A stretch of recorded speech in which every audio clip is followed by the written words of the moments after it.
Mangwana naka muri yeZimbabwe ndinokwasai kwese kwa muri kumativi mana enyika. Mwari wekudenga akomborerei, Mwari wekudenga akuitirei zvakanaka. Ndini Rev B Mandu, mushumiri ku AFM Zimbabwe. Ndinoda kutora mukana uno nditende Mwari nemukana wavatipa wekuti tigoverane shoko raMwari, Mwari vachitiitira zvakanaka. Ndinoda kuremekedza mutungamiri wechechi yedu Reverend Bishop A.D. Madao, mutungamiri wechechi yedu mu AFM Zimbabwe, pamwechete neutungamiri wekereke Zimbabwe yose kwa muri. Mwari akuropafadzei. Ndinoda kuti tipinde mushoko raMwari mangwanani ano, Mwari agotiitira zvakanaka. Tichaverenga shoko raMwari kubva kubhuku raEzekiel chapter 37. Ndine mavhesi mashoma andoda kuverenga ipapo tigogoverana shoko raMwari munguva pfupi. Mwari agotiitira zvakanaka. Ezekiel chapter 37 ndoda kuverenga kubva pavhesi ya 1, Mwari achitibatsira. Shoko raMwari rinoti kubva pavhesi ya 1: ruoko rwaJehovha rwakanga ruri pamusoro pangu, uye akandibudisa nomweya waJehovha akandiisa pakati pomupata wakanga uzere mapfupa, akanditungamirira kuno nokoko pakati pawo, uye ndakaona mapfupa mazhinji zhinji pamusoro pomupata, mapfupa akanga akaoma kwazvo. Akandibvunza akati, mwanakomana womunhu, mapfupa aya angararama here? Ini ndikati, imi Ishe Jehovha, iyemi moga ndimi munoziva. Ipapo iye akati kwandiri, profita kumapfupa aya uti kwaari, imi mapfupa akaoma, inzwai shoko raJehovha. Zvanzi naIshe Jehovha kumapfupa aya, ndichaisa mweya mukati menyu mugorarama, ndichaisa marunda pamuri ndigoita kuti muve nenyama pamusoro penyu, uye ndichakufukidzai neganda. Ndichaisa mweya mukati menyu, uye muchava vapenyu. Ipapo muchaziva kuti ndini Jehovha. Saka ndakaprofita sezvandakarayirwa.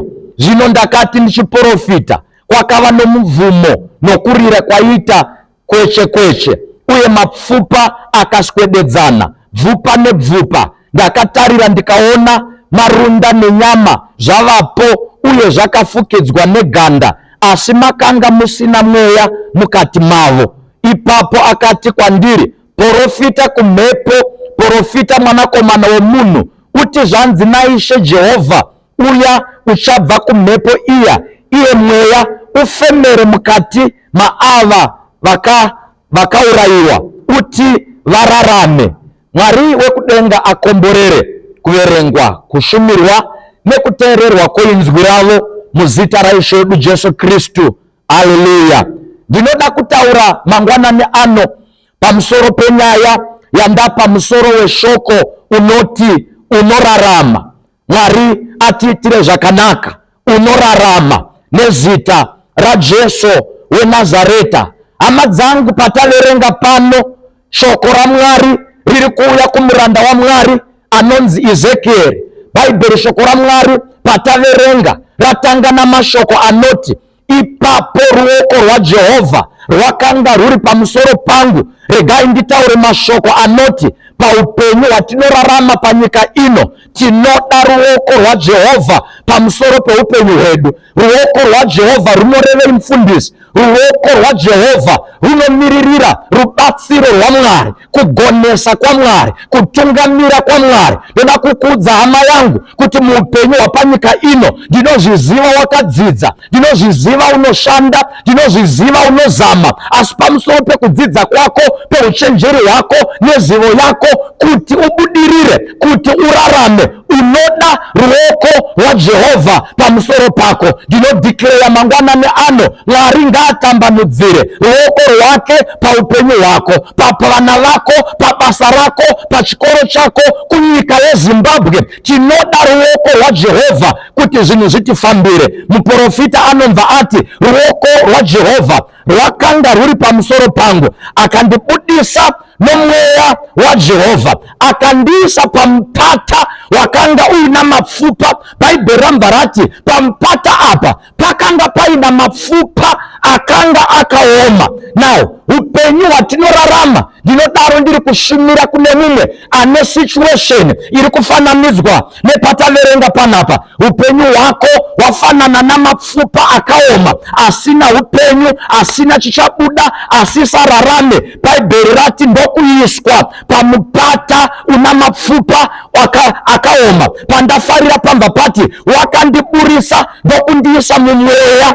Nyaya iyi iri kuitika munyika yomweya. Nawo ndoda kuti munzwisise, zvinhu zvisati zvaitika panyama zvinotanga zvaitika munyika yomweya. Nawo munyika yomweya ndiyo muri kunzi nomuprofita Mwari ndomva andipinza munyika yomweya, munzvimbo inoitikira zvinhu. Munyika yomweya munodecidewa zvinhu, ndo muri kupinzwa muprofita achipinda imomo ari kunosangana nesituation yandoda kufananidza nesituation yeupenyu hwako, nesituation yekuchechi kwenyu, nesituation ingava yemunyika yekwedu. Bhaibheri rambva rati Jehovha ndokubvunza mubvunzo akati, mwanakomana womunhu, mapfupa aya angararama here? Ndafara nemhinduro yomuprofita. Ndaikumbira mangwanani ano kune wese wakanditeerera, kana wabvunzwa mubvunzo wakadai, iwe neni hatina mhinduro, iwe neni hatizive. Muprofita anopindura kuti haiwa Jehovha, imi ndimi mungatoziva. Regai nditaure mashoko anoti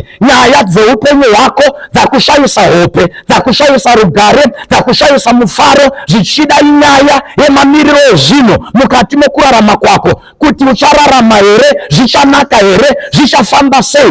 Iwe neni hatina solution, iwe neni hatina chatinoziva, asi Jehovha unoziva. Ndafara muprofita anodzorera nyaya kuna Mwari akati, iye hatichaigona panyika ino, hatina simba, hatina zera nayo, asi imi Mwari mune simba. Nerimwe ramazuva ukaverenga kuna makoronike, Jehoshafati achinamata kuna Mwari asvikirwa nehondo. Unonzwa achiti, Jehovha Mwari, vanhu vanorwa nesu, vanhu vanotipikisa, hatina simba rekurwa navo, uye hatichaziva zvokuita, asi meso edu akatarira kwamburi. Ndoda kuudza Zimbabwe kuti meso edu ngaatarire kuna Jehovha. Zvatiremera, zvatirwadza, zvatiomera, zvinhu zvisina kumira zvakanaka, meso edu haabve pana Jehovha. Rubatsiro rwedu runobva kuna Jehovha. David unoti, ndinotarira kumakomo, rubatsiro rwangu runobvepiko? Rubatsiro rwangu runobva kuna Jehovha. David mumwe chete unonzwa achitaura achiti, kana moyo wangu waziva,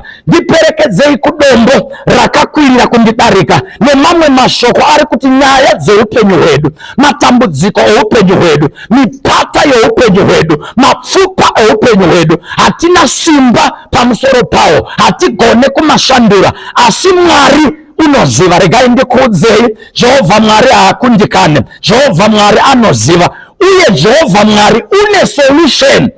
Muprofita adzorera mhinduro kuna Mwari akati, imi ndimi munoziva. Mwari ndomva ati, kana warealiza, kana wanzwisisa kuti ane mhinduro ndini, ane solution ndini, chinzwa ndikupe solution. Nditeerere Zimbabwe, Mwari anomva ati chiteerera muprofita. Ndoda kuti uprofite kumapfupa aya uti, zvanzi naJehovha, imi mapfupa inzwai shoko raJehovha. Profita kumapfupa. Pati kuprofita kwacho kune nzira yapiwa naMwari ari kupa solution. Anomva ati inzwai shoko raJehovha. Nemamwe mashoko hatiprofite pfungwa dzedu, hatiprofite zvatinoda kana zvatinoshuvira kana zvatinofarira, tinoprofita inzwi raMwari. Inzwai shoko raMwari. Regai ndiudze church mangwanani ano, upenyu hwedu hwakanyorwa mushoko raMwari, masolutions eupenyu arimo mushoko raMwari. Saka kana takuprofita, hatiprofite zvatingada kana zvatingafarira kana zvingatekenyedza nzeve dzedu. Tinoprofita zvakarehwa mushoko, tinotaura zvakataurwa mushoko, tinodeclare zvakataurwa mushoko. Kuprofita kuita sei mufundisi? Kutaura mashoko anoenderana nekuda kwaMwari. Kuda kwaMwari ndekupi? Kuda kwaMwari kwakanyorwa mushoko rake anotiprofita kumapfupa. Muprofita atore nguva wapiwa solution na Mwari. Bhaibheri shoko ra Mwari rinoti ndomba atanga kuprofita. Paari kutanga kuprofita ndafara namaprofitiro anoita. Anoti ndakaprofita sezvandakarayirwa.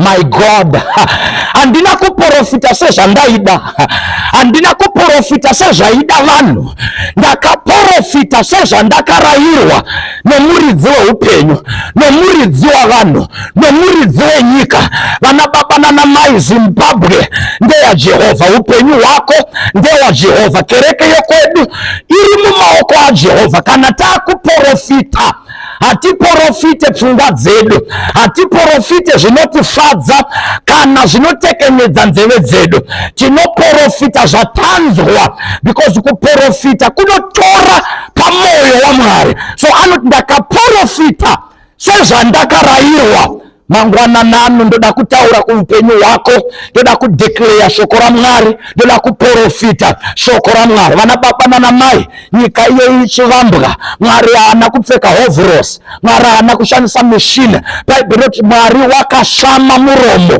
ndokutanga kutaura mashoko ane simba. Ndapamusoro wenyaya unorarama, Mwari akatiprofita uvaudze kuti zvanzi naJehovha, munorarama. Kana paine vaiti unofa, kana paine vaiti hazvako hazvifambe, pamwe marriage, business, utano, chikoro chavana, nderamangwana rako, kana paine vaiti hauna kwaunoenda, ndauya kuzodeclare shoko ra Mwari. naJesu unorarama, naJesu zvinoita. Iwe hauzofe asi uchararama ugoona kunaka kwaMwari. Mwari akukomborerei, Mwari akuropafadzei.